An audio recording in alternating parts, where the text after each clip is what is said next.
strictly touch and go. Yeah, but who in the hell am I talking to? There ain't no one here but me. And then the cop pulled his pistols and he spit in the dirt and he walked out in the street.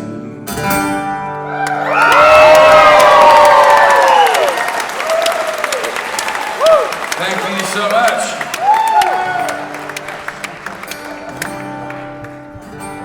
So that song is 51 years old. I wrote it when I was 20, do the math. And it's one of 3 songs, I think, that I wrote. And I got to Nashville in November 1974. And threw everything I had away when I saw what was going on. And that's one of 3 songs that were written the following year that I still play. This next one is written in 75 as well, but it was, I owe a lot to my father on this one because my dad was incapable, he liked to ramble when he traveled. He was incapable of traveling from one spot to another in a straight line, but he always got there. He was an air traffic controller by trade.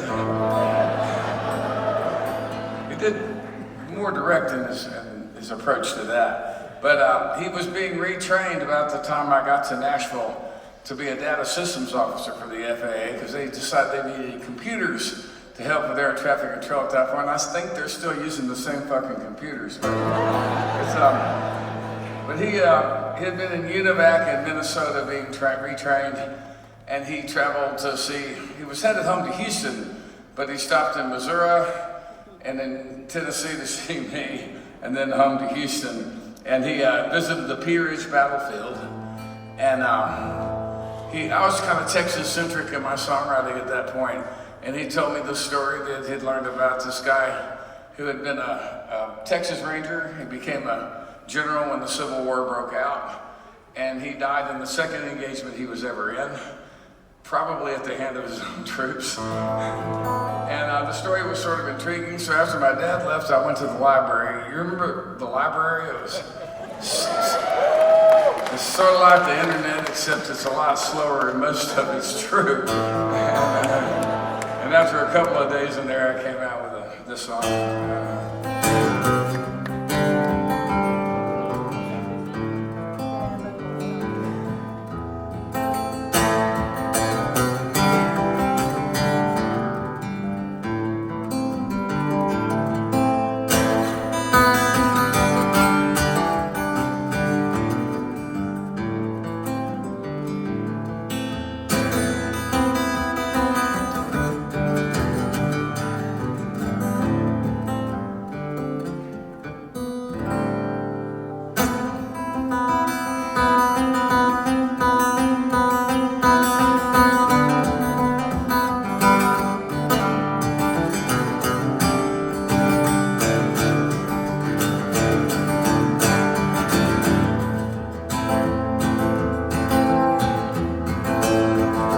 We signed up in San Antonio, my brother Paul and me, to fight with Ben McCullough in the Texas infantry. With a post to say we'll get a uniform, $7 a week, the best ration in the army, and a rifle we could keep. I first laid eyes on the general, I knew he was a fighting man. He's every inch a soldier, every word is his command. Well, his eyes are cold as the lead and steel forged into tools of war. Took the lives of many, the souls of many more. Well, the marshal to Missouri, and we're hard to stop for rest. He made a speech and said, come into the test. Well, we got to take St. Louis boys before the Yankees do. We control the Mississippi, the Federals are through. Well, they told us that our enemy will all be dressed in blue. And they forgot about the winter's cold and the curses they would do. My brother died at Wilson's Creek and all our singing power. fell back to the Boston Mountains in the north of Arkansas.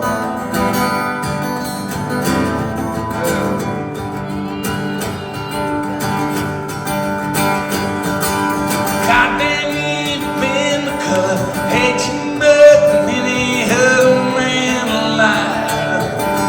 When you die, they'll put sort of look like me in the devil's tree.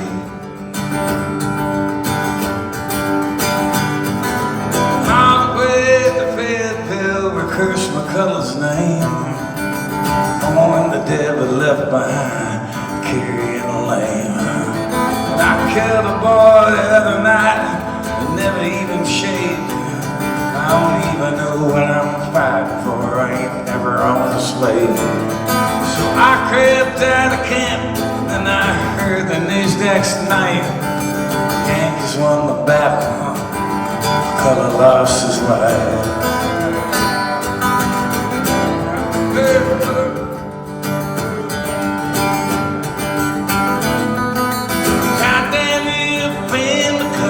Hate you more than any of my life.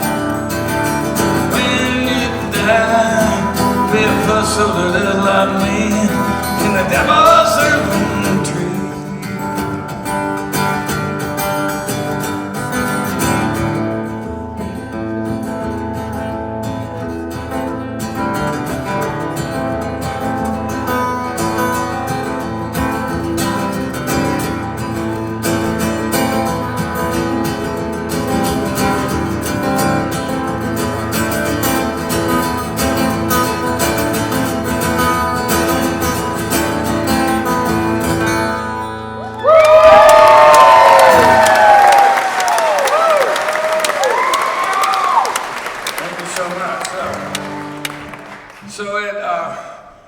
It took me a long time to get a record deal, like 12 or 13 years actually, but I got there, I guess I missed the outlaw window or something. Everybody thought I'd get a record deal, but I did get a publishing deal almost immediately because Guy Clark harassed Pat Carter, who ran Sunbury Dunbar Music, till he signed me.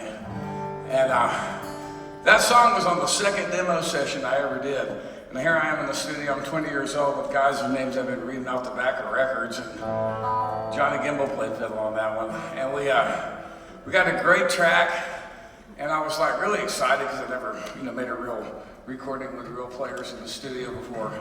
And I'm still sitting in the vocal booth, and the pickers were taking a break, and Pat Carter, who had signed me and was producing the demo, came back and he said, "Man, it really would be a shame not to get a good cover on this because of one word." And I said, "Oh, you mean you want me to not say goddamn?" And he said, "Well, yeah." I said, "Okay, roll the tape." So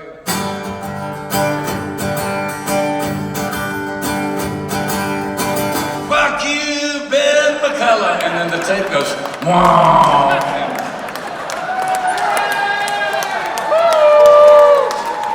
Asked me to do anything like that again. I mean, maybe that's why it took me so long to get a record deal. But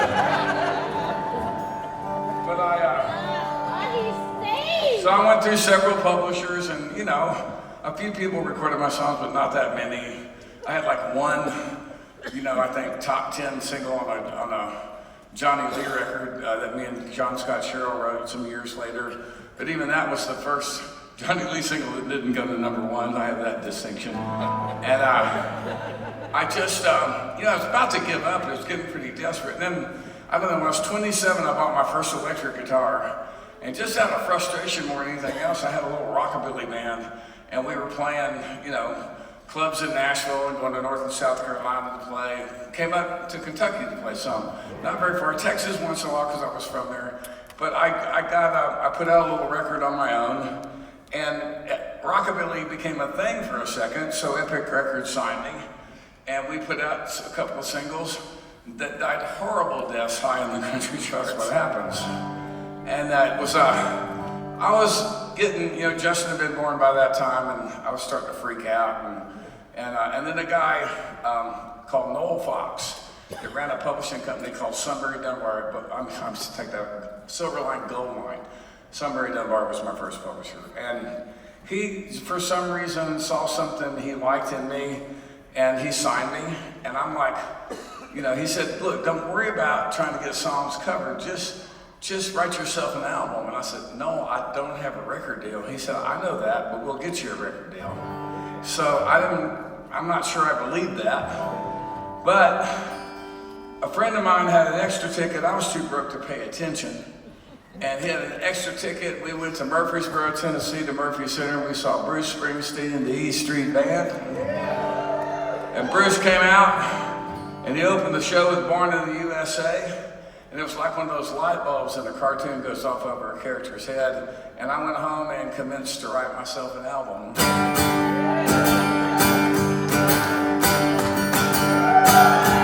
Hey, pretty baby, are you ready with me?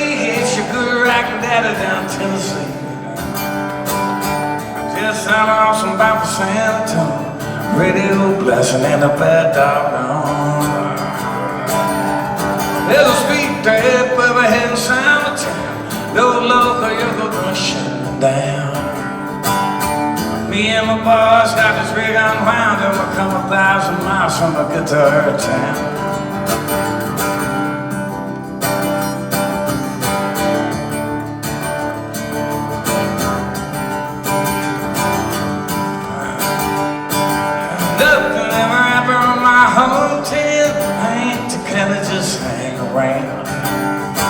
But I heard someone call my name one day. Followed that voice and I lost highway. Everybody tell me you can't get far. $37 in a jab guitar. Watch, now I'm smoking in a Tesla with a hammer down, rocking a little combo from a guitar town.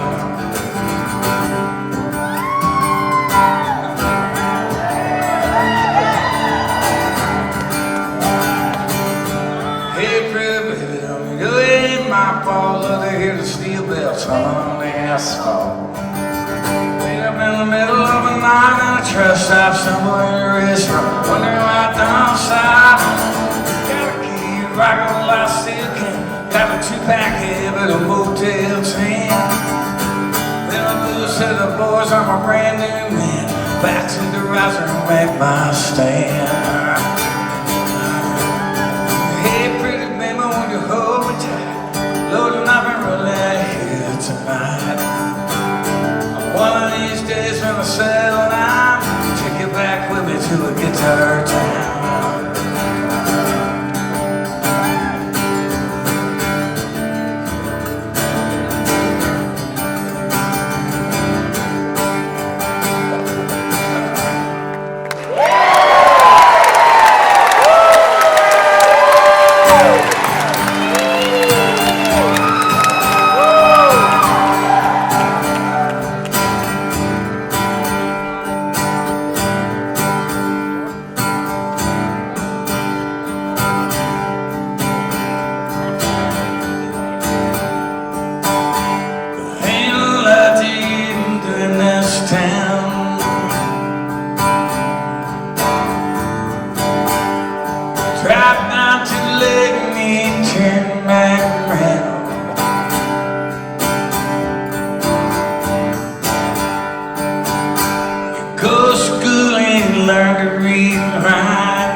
On the interstate,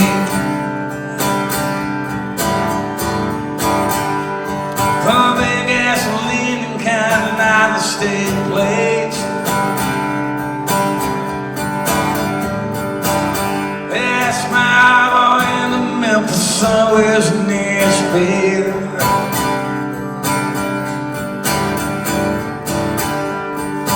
They don't even know there's a town around here now.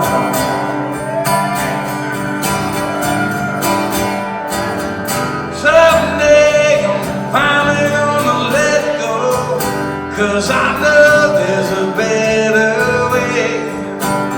I'm gonna know it's over that rainbow. I'm gonna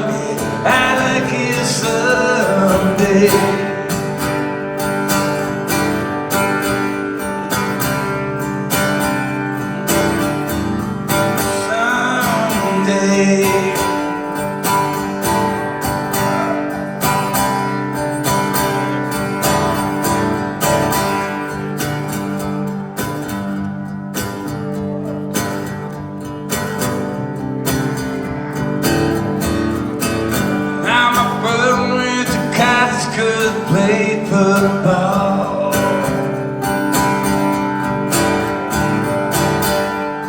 I'm standing, I'm a little bit small.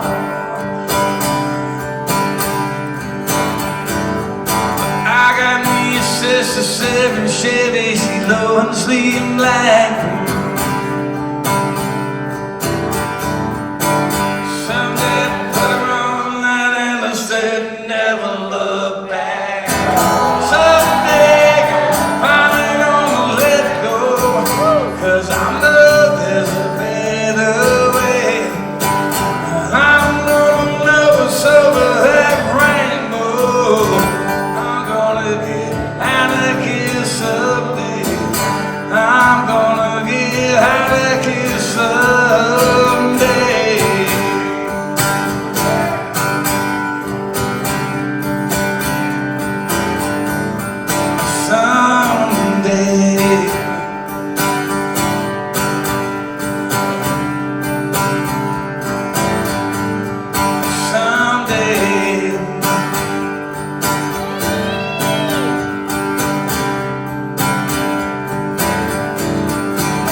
So that album ended up doing pretty good, but it was kind of a miracle because the guy that ran MCA Records in Nashville didn't want me on his record label in the first place.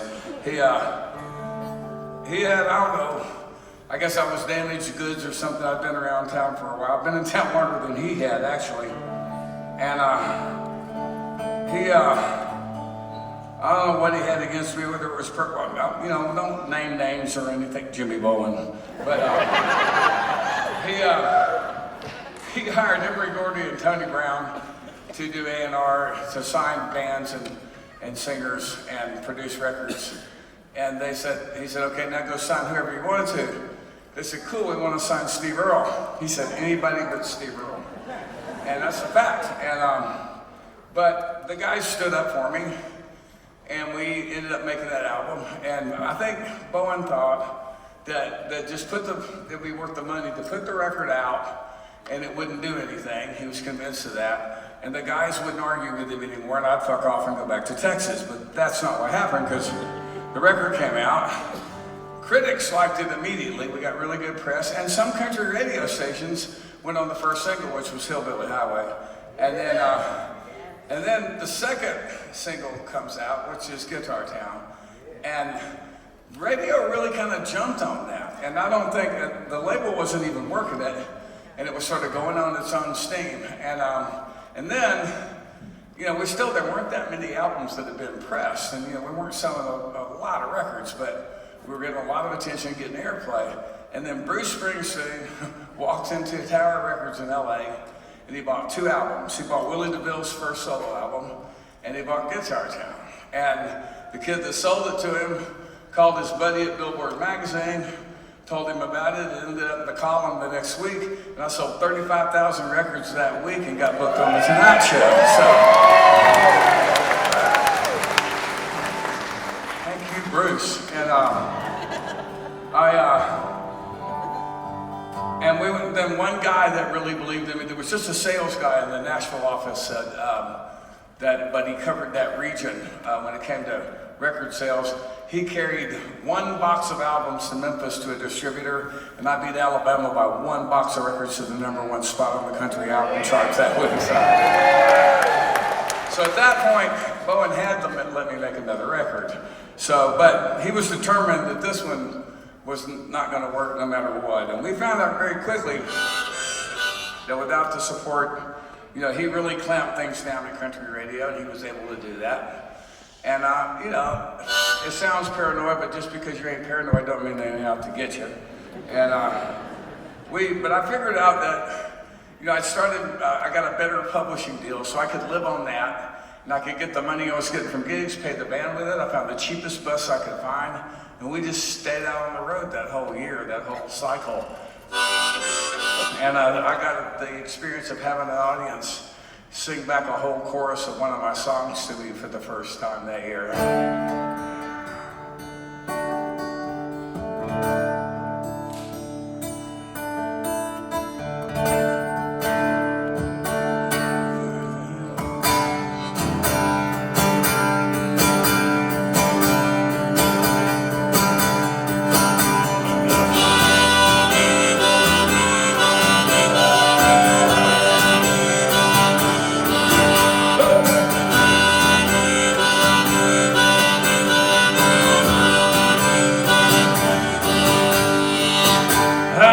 home by the railroad track.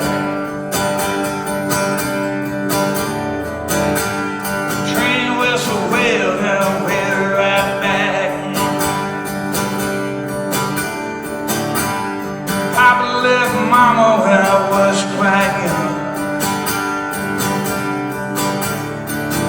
Said now one of these days you'll follow me, son.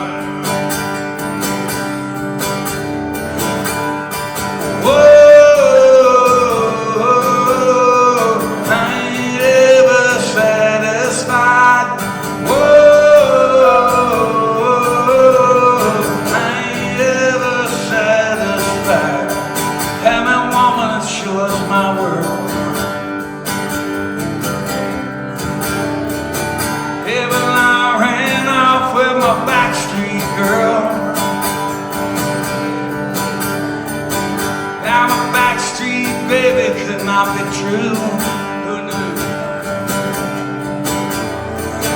Let me stand on the boulevard and I'm thinking about you.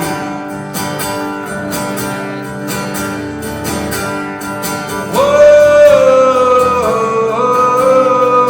I ain't ever satisfied. Whoa, I ain't ever satisfied.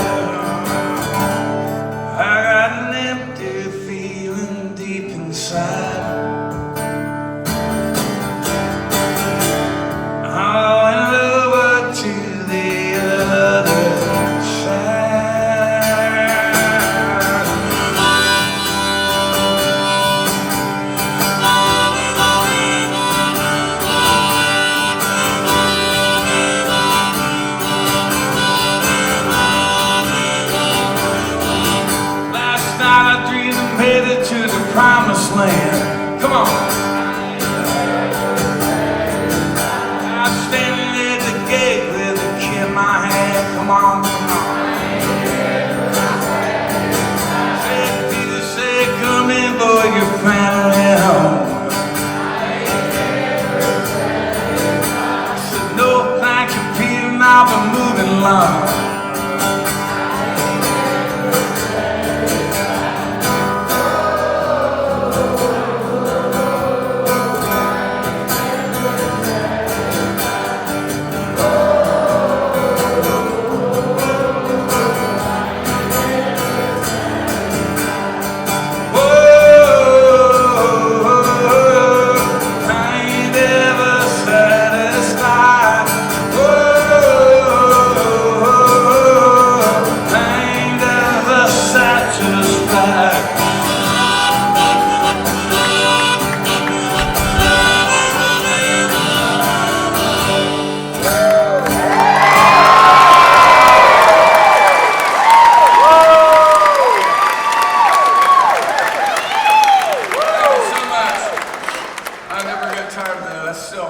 That's my second favorite thing in the world. Let's see. Get this loaded for later. And so, we played a lot of shows all around the world, and but we still didn't. We didn't get on country radio anymore. One rock station in Chicago started playing WXRT. And that sort of, they were inventing a new radio format and didn't know it at the time. And press was still good, but I knew that I was probably in trouble if I didn't do something different on the next record. And I was producing a record in England, and I'd heard that my label, MCA, was forming a new subsidiary, actually reactivating an old subsidiary called Uni. And I just wanted to get out from under the dude in Nashville and try to see what I could do and maybe find a new radio home. And so I crashed this cocktail party that was announcing the launching of Uni, and I cornered, Jimmy Bowen had a boss, and, names on him, Irving Azoff. And I cornered Irving, and he seemed to like me better than Bowen did anyway. And I said, I want to be moved to Uni. And He looked at me like he knew it was going to happen all along. He said, "Uni's not for country. Uni's for hip hop and rock and roll." I said, "Okay, I'll make a rock record." And I had no fucking idea how I was going to do that. But my band had gotten pretty good, and I knew about a studio in Memphis, Tennessee called Ardent, and there'd been a Led Zeppelin record made there, a lot of ZZ Top records, Big Star records, and I just headed west, and we tried to figure out how to make a new kind of record.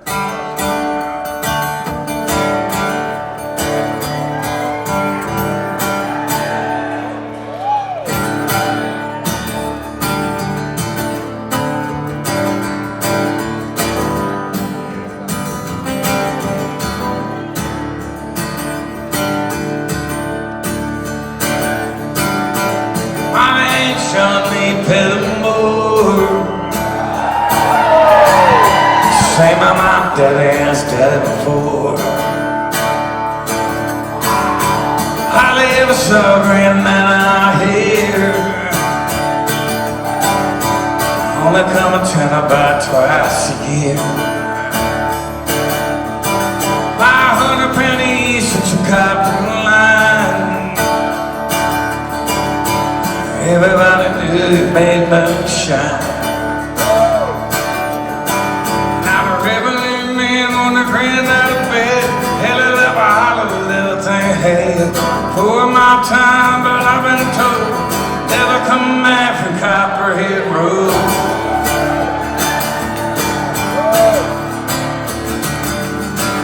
Now that I run the whiskey in the bed like Dodge, party house at the base of the lights. And a share painted on the sign. Shot a coat of primer and I looked inside. And I went off to turn the engine down. I still remember that rumbling sound.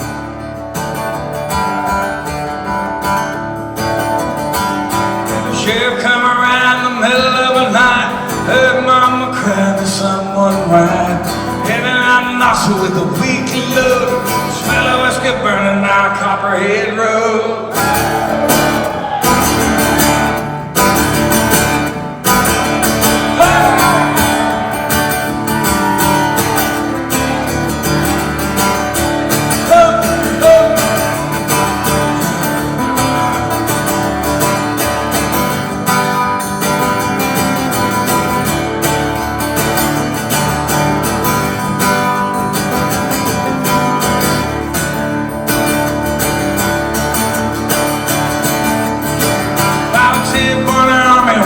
Birthday,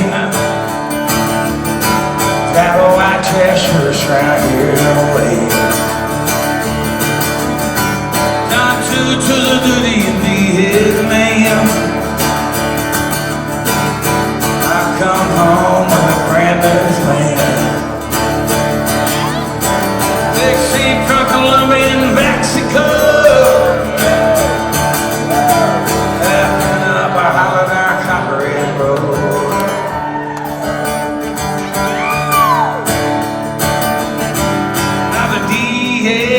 Chopper in the air, woke up screaming, line back over there. Mama thinking chips, China, don't you know? Better stay away from Copperhead Road.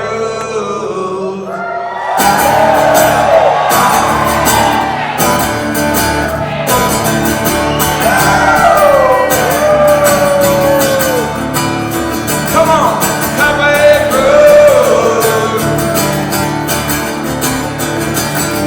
Copperhead Road.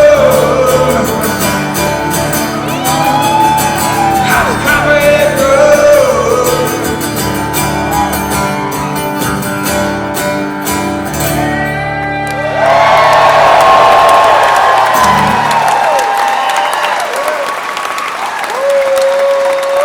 Thank you. Now see, I did that 9:39. It's only 9:39, and now any of you that are on paper can go home before your fucking ankle bracelet blows up. The rest of it, we're going to be here for a while.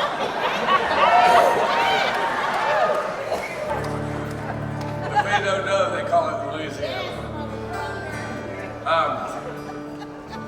So that record did pretty good, and you know, we were traveling all over the world, and you know, it's such a short period of time.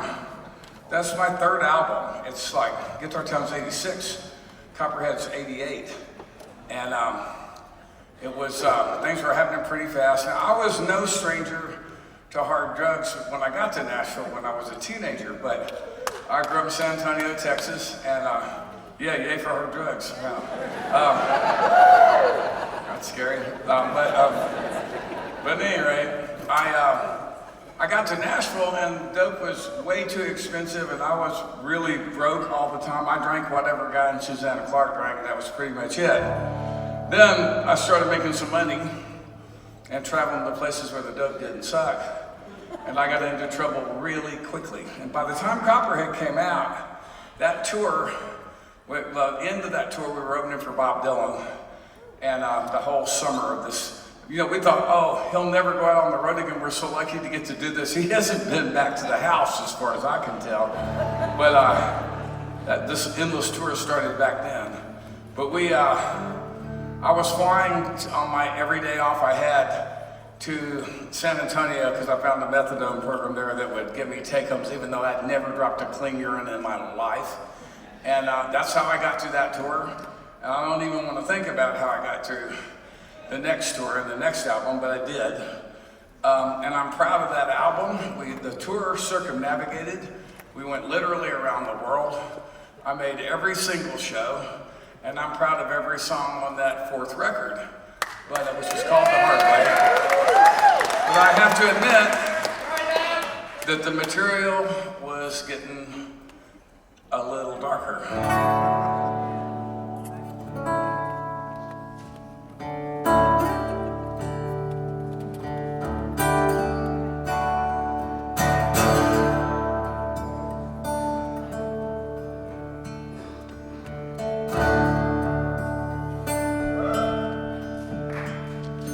My name is Billy Austin. I'm 29 years old. I was born in Oklahoma, quarter Cherokee, I'm told. Don't remember Oklahoma, been so long since I left home. Like I've always been in prison, like I've always been alone. Didn't mean to hurt nobody, never thought I'd cross that line. I held up a filling station like I'd done 100 times. Kid done like I told him. He lay face down on the floor. I guess I'll never know what made me turn and walk back to that door. The shot rang out like thunder. My ears rang like a bell. No one come running, so I just called the cops myself. They took their time to get there, and I believe I could have run. I know I should be feeling something, but I never shed tear one.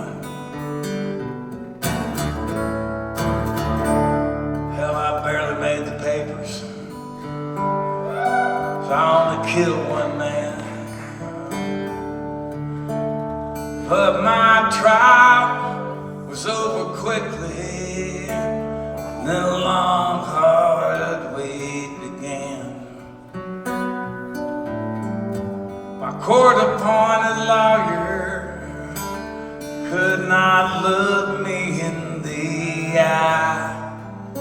He just stood up, closed his briefcase when they sentenced me to die.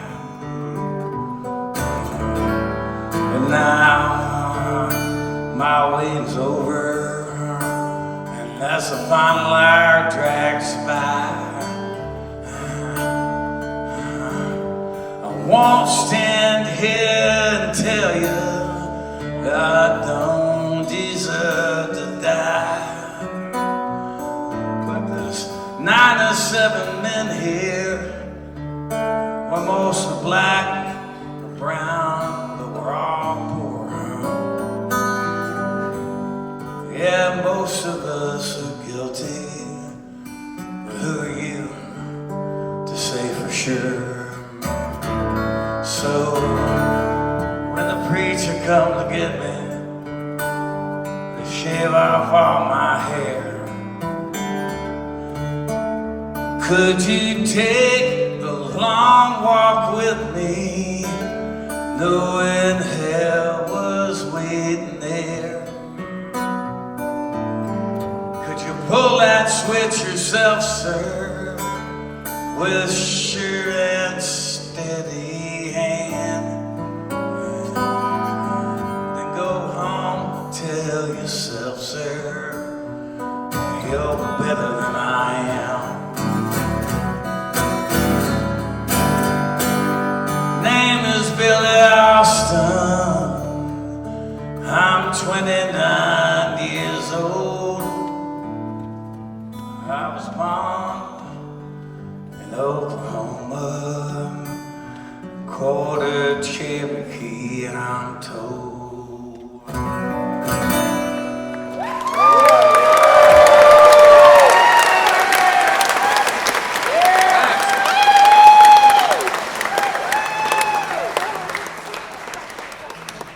So then I dropped off the face of the earth, and it would be 4.5 years before I'd write a song or make a record. And you know, if you find yourself in the kind of trouble I was in, and somebody suggests to you that they might be able to help you go someplace like Sierra Tucson or the Betty Ford Center or Hazelden or Cumberland Heights down in Nashville, fucking go, because it's not easy to do nowadays. But I was hard-headed, and I slipped the net on 3 interventions, and finally I went to treatment because I got locked up. I caught a drug charge finally. I got 11 months and 29 days for a simple possession of 1/10 of a gram of heroin on my first offense, which sounds harsh unless you consider I didn't show up for my sentencing hearing, and that'll piss the judge right off. So I get there, and luckily, you know, in those days there were some programs, and my lawyer talked them into letting me go to a place called Buffalo Valley in Hohenwald, Tennessee. Now, there were a lot of inmates there because there were programs like that. About half of us were, the men in that facility were furloughed from different jails in Tennessee and Alabama. And I didn't go to get clean. I went to get out of an orange suit. My plan was I'd get feeling better, and then I'd just walk out of there. No fence, no guards. And you know, after a while, your mind clears up and you start figuring out you're in Hohenwald, Tennessee, which that's Lewis County, which is along Highway 100, you know, well off the interstate. It's in the hills. It's called Lewis County because Meriwether Lewis killed himself there. And Hohenwald's like, it's known for a rag factory that used to be there. I don't think it's there anymore. That treatment center. And if you walk out, you know, as an inmate, if you walk out, then the Hohenwald police don't have anything to do with pick your ass up and you go back to jail, not back to treatment if you do that, with a federal escape charge on top of everything else.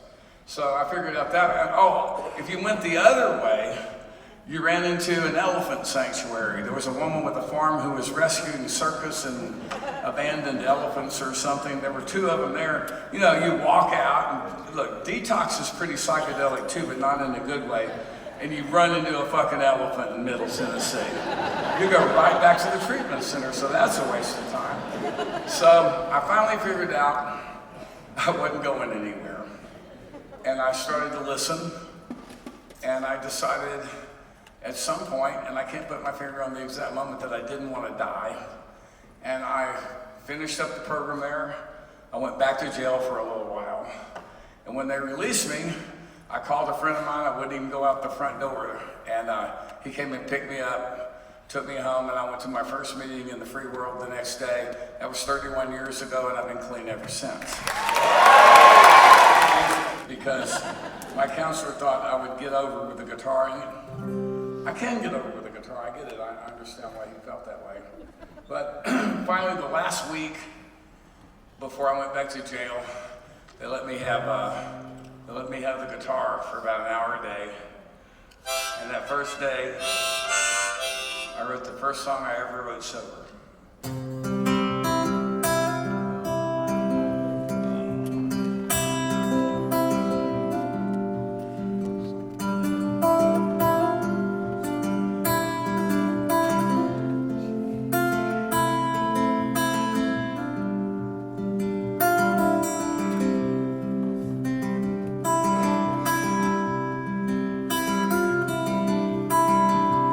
I remember holding on to you.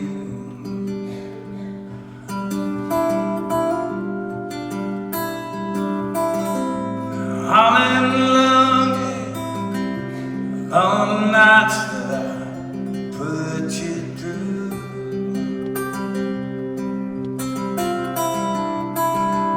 Somewhere in there, sure I made you cry.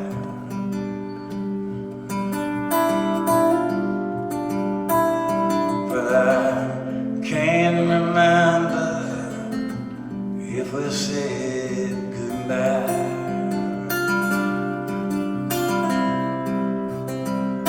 But I recall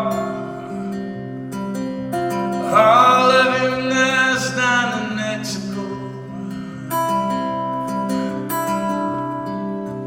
Place I may never go in my life again.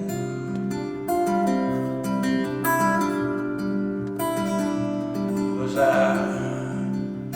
out somewhere just too high?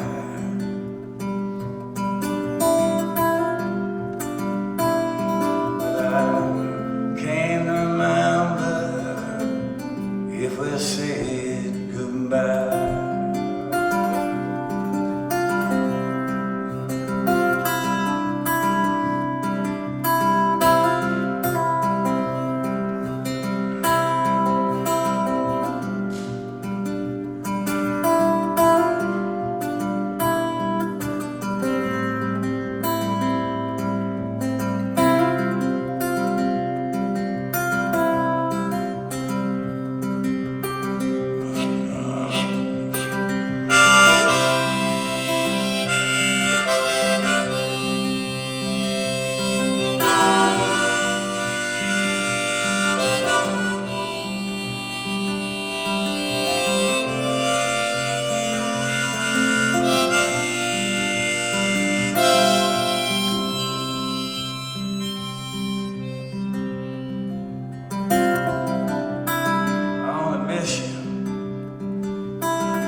Ever now and then,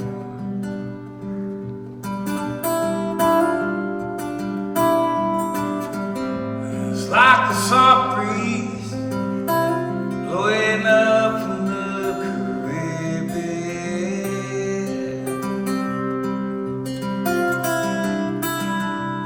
Most Novembers I break down and cry.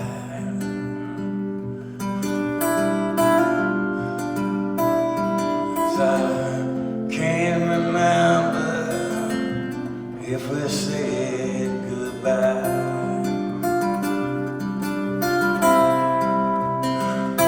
But I recall all of your nights down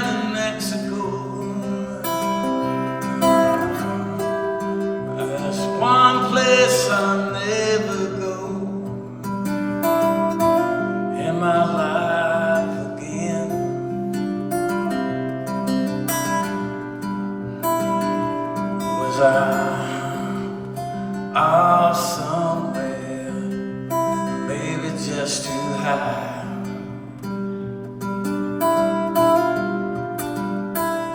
I can't remember if we said goodbye.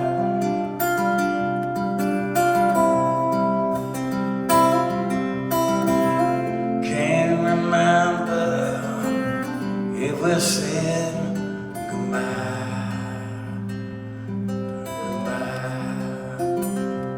goodbye.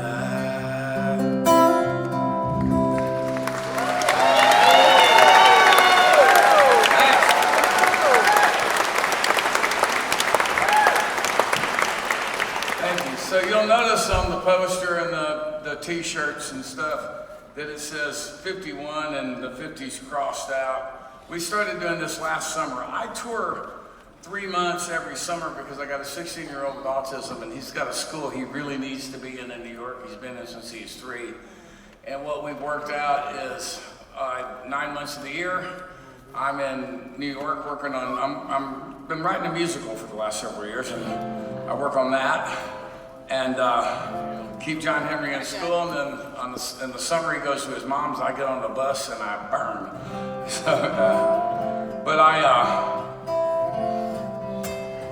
so it's I can't play every place that I play in 3 months. So we're out doing it again. So that's what the 51 thing is all about. The only thing that I heard about the last summer though, that anybody complained about, and I actually realized it was probably a little bit of a flaw. Not enough chick songs in the show.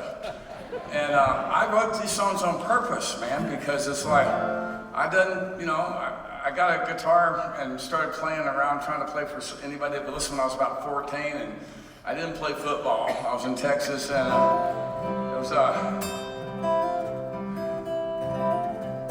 and I've heard, I've got a little bit of a history, and I've heard women actually argue about which song is about who, and I never have the heart to tell them they're all about me, but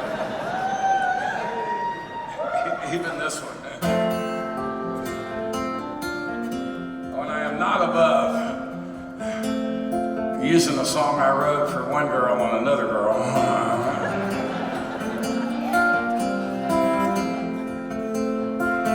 My baby sparkle and shine, sparkle and shine. Why you haven't seen a new record in a while. I didn't quit writing songs.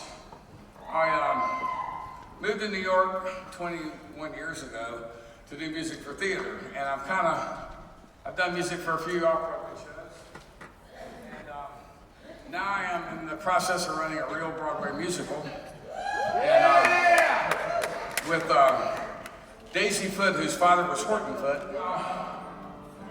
We finally got that to where we can start workshopping it. So we're seeing light at the end of the tunnel, and I've done all I can do till they catch up with me with the book.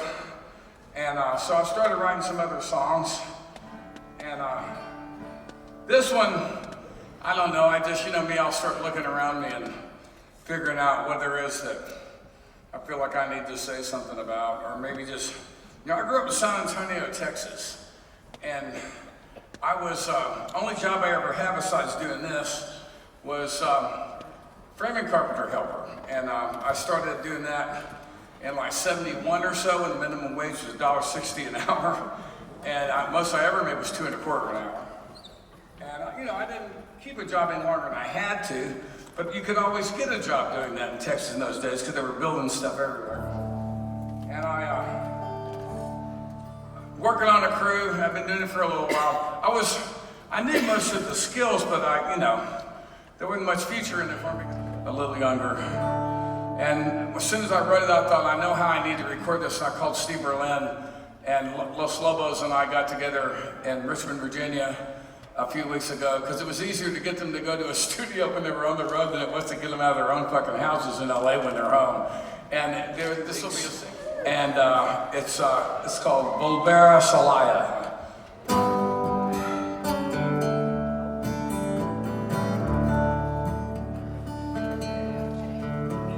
I was born in the city of Salaya,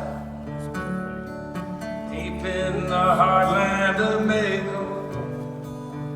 work to be done in the mucky doors where I was young and I had to go. There must have been troubles and trials. I only remember the river was low. On the other side I caught a ride north to San Antonio. I had a cousin of mine on a carpenter crew. Lied to his boss and he put me on. I had no clue what to do and he knew, but I called on. In the swing of a hammer, a lifetime flew by. I raised a family, but now I'm alone. Voy a volver a Celaya, I'm going back home.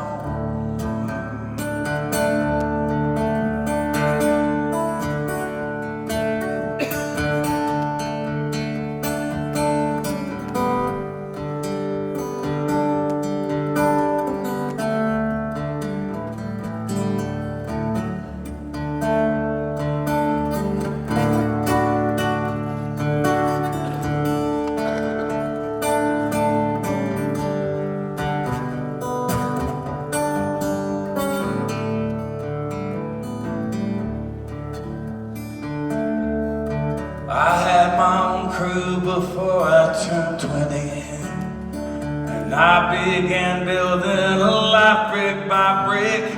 I did alright and the contractor sponsored me, and I got my citizenship.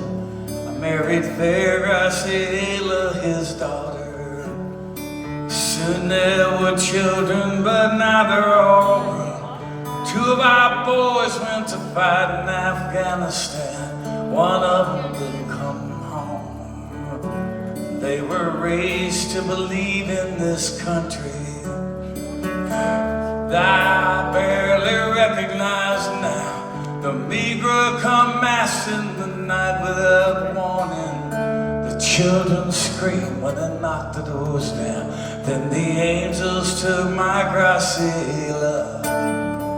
Nothing left here for me now that she's gone. Voy a volver a Celaya, I'm going back home. Voy a volver a Celaya, I'm going back home.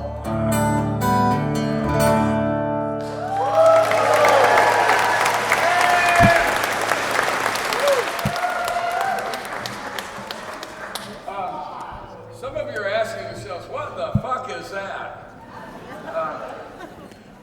Some people call it that, unless you're going through security in an airport, in which case you don't want to say, here's my bazooki, especially with this fucking beard. And so you can call it an octave mandolin when you do that, which is also correct. I play it in a tune that has a lot more to do with Ireland, and the Irish will play we'll play any instrument that washes up on their shores better than the people who invented it. You can pretty much count on that. A guy named Donald Lundy made this a permanent part of Irish music in the 70s. This is it's an immigrant instrument. And as an immigrant instrument, it's the perfect instrument for accompanying us when we sing this song. Now, you need to sing. It's really necessary that you sing, because otherwise I'll look stupid. If you don't sing, everybody will think you're Republicans. And if you are Republicans, everybody will know you were here. And see, I figured out after all the shit we've been through the last several years, things work out way better when we just sing together and we can't tell each other apart. So, this is another story of mine about when I first moved to New York, and that's when I wrote this song. There's a new video of it out that we just made recently because we wanted it heard again. Steve Buscemi directed it, and it's you can find it online. And one of the big cultural revelations for me living in New York was the New York Deli Grocery. Go downstairs and get one. There's one on every block or two at most, anywhere in Manhattan or Brooklyn. And you know, it's like, oh, and fresh flowers 24 hours a day. What a convenience. I need them when I'm married, I need them when I'm single. And there's like, the deli grocery in New York was invented by immigrants from Italy. But by the time I started going there on a regular basis, most of the people that owned the delis and operated them had immigrated from Korea, including the one in my neighborhood in Greenwich Village. And it was, his name is Mr. Kim. And he's a pretty impressive cat to me. For one thing, he speaks Korean, which sounds like a tough fucking language to me, man. And he speaks English better than me. His kids speak English better than both of us, and I've kind of watched them grow up. Beginning in his 50s, because it was, you know, his employees, because of changes in New York City and changes in his business, are by and large folks that have come from Central America and Mexico. So he's learned to speak Spanish, and he speaks it beautifully and fluently, which embarrasses the fuck out of me, because I'm from San Antonio, Texas, and I grew up in occupied Mexico, and another thing I saw for the first time in New York is if you have a business like Mr. Kim's doing, you don't own the real estate. That's impossible. It belongs to somebody somewhere, Russia, but you can't afford to buy it. Definitely not anchored in real estate. So trying to figure out what to do when you want to retire is tough. Like one thing I've seen happen with two businesses, one store and one restaurant, is you have employees that have worked for you for years. They learn the business from you, and they buy it from you on installments, and that becomes your pension. And I've seen that. That sounds pretty cool to me. I've never seen that before. And that's definitely what Mr. Kim's going to have to do, because one kid went to Harvard, one went to MIT. They ain't coming back to run the fucking grocery. So, and see, that's America. That is who we are.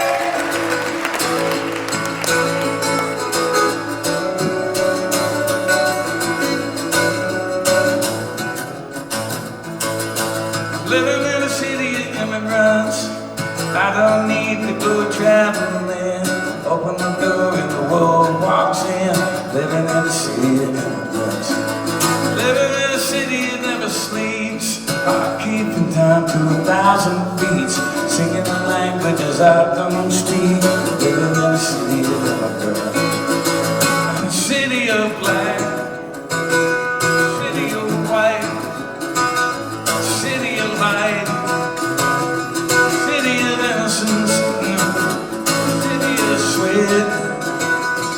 City of tears. City of prayer. City of immigrants.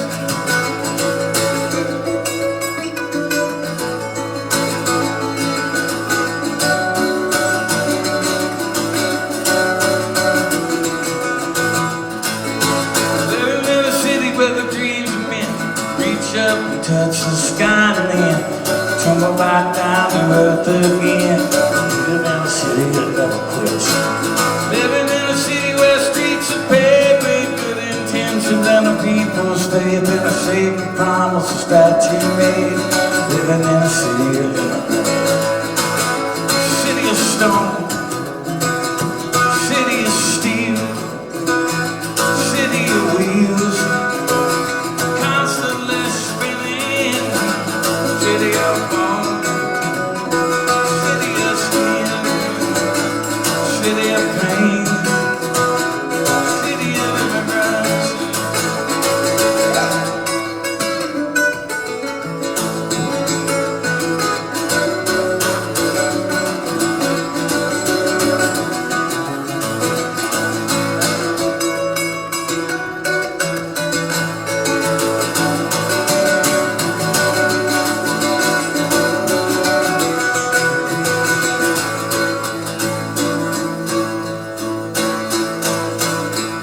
Y'all ready to sing?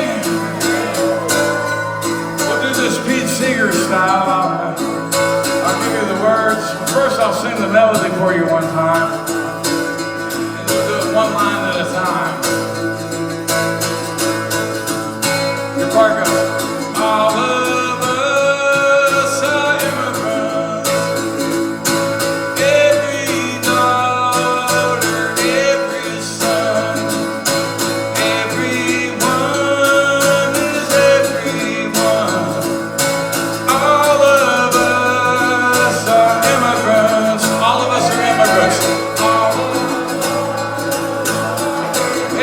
daughter, every son. Everyone's everyone. All of us are immigrants. That kind of sucked. We got to do better than that. Just sing louder, man. Okay, we'll do this. This thing's pretty fucking loud.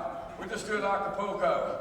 And I'll give you the line like I was talking about before, and then we'll sing it. All of us are immigrants. All of us are immigrants. There you go. Every daughter, every son. Every daughter, every son. Everyone's everyone. Everyone is everyone. All of us are immigrants. Yeah, everyone. Good singing.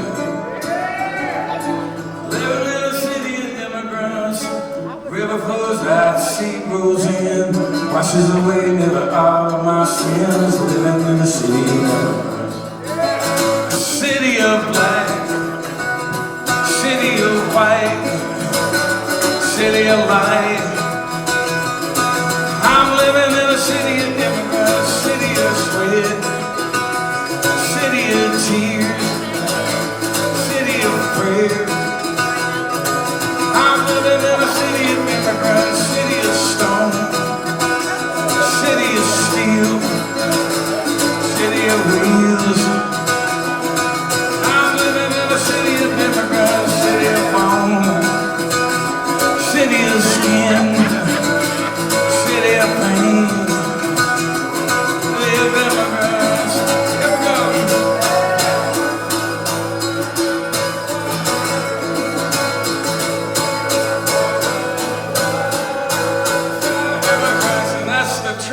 Thank you so much.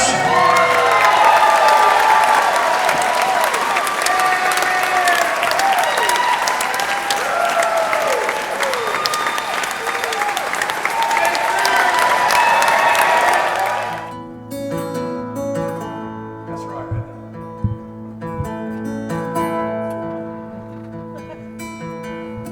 Hey, I checked into a big hotel in New York City. I'm dressed up to the nines, I'm feeling pretty.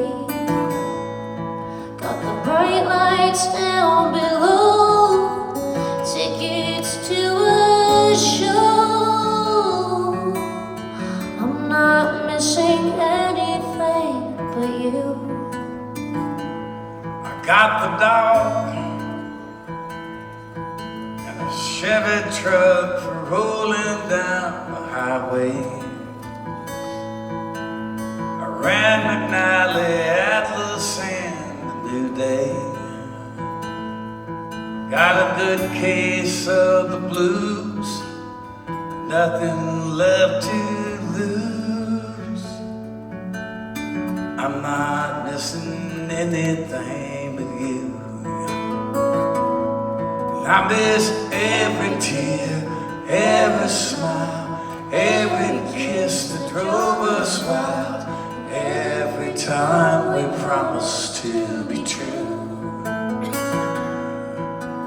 If you were me and I was you, maybe we'd know what to do and why we only made each other blue. I'm not missing anything but you.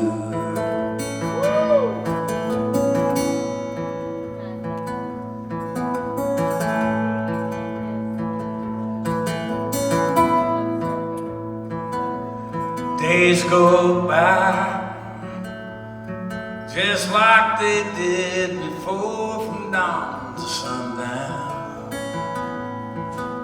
I reckon that means this old world's still turning round. I got promises to keep and nights that I can't sleep. I'm not missing anything but you. took my heart, and now there's just a shadow where it used to be. But everywhere you go, you carry part of me. I must have lost my mind somewhere along the line. I'm not missing anything but you. I miss every tear, every smile, every kiss that drove us wild, every time we promised to be true. You and me, and I was you, maybe we'd know what to do and why we only made each other blue. I'm not missing anything but you. I'm not missing anything but you.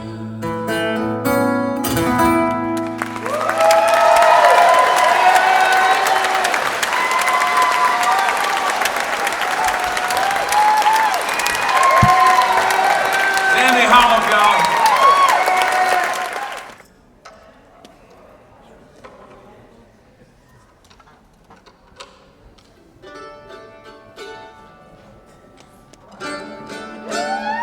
Crank this up for me a little bit. A little more. I'm old and deaf, turn it up. There you go. All right, gotta play this here. Let's see.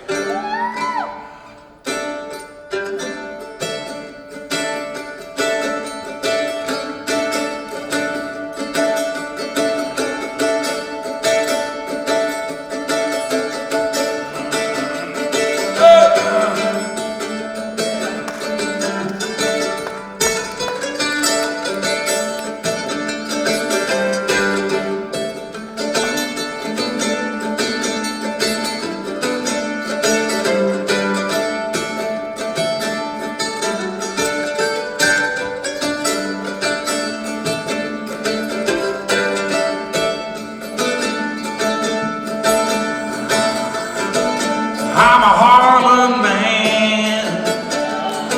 I went down on a mine when I was barely grown. It was easy then. I didn't know what I know now. I'm a family man. In this only life I've ever known. 'Cause I'm a Harlem man. Long as my love can belong sold out.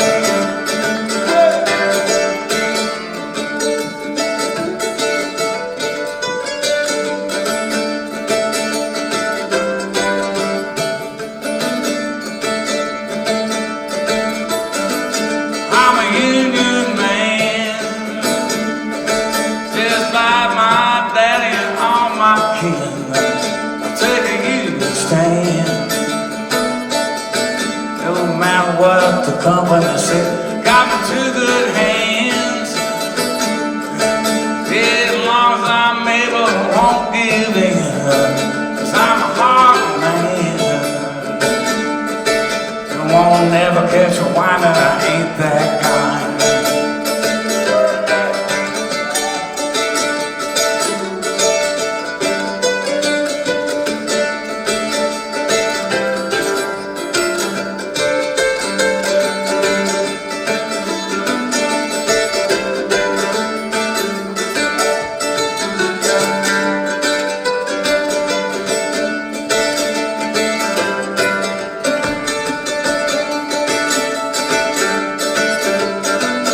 I'm a mountain man. I was born in East Kentucky, and here I'll stay. There's a good old plan. I'll wake up in the morning and find looking at the end of another long weekend on my pay.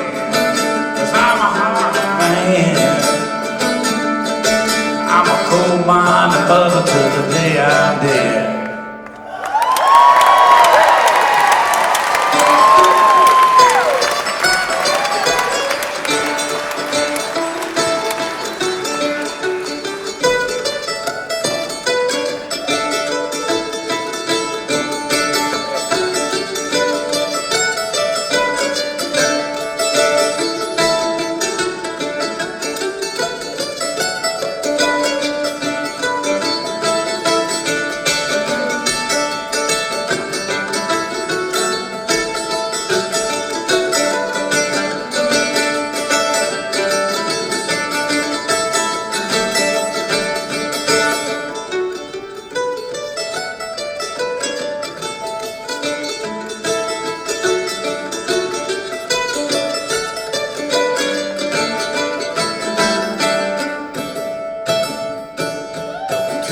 stroll around the old long walk of a day. Met a little girl, stopped to talk of a fine soft day. And asked a friend, what's a fella to do? Oh, her hair is black and her eyes are blue. And I knew right then I'd be taking a whirl. I saw to the prom with a Galway girl.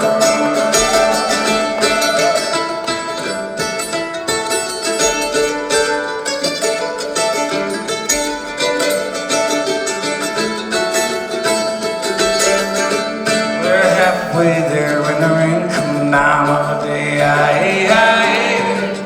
Passed me up to a flat downtown on a fine soft day. And I asked you, man, what's a fella to do?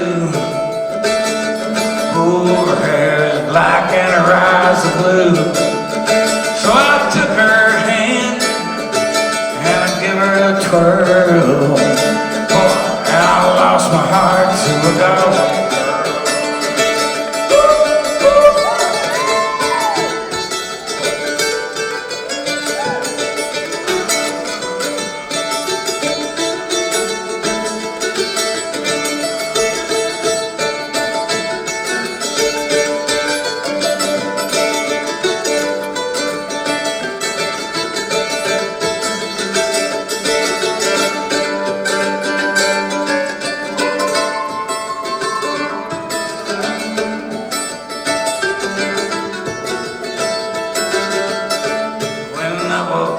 I was all alone with a broken heart and a ticket home. And I ask you now, tell me what would you do if her eyes were black and her hair is blue?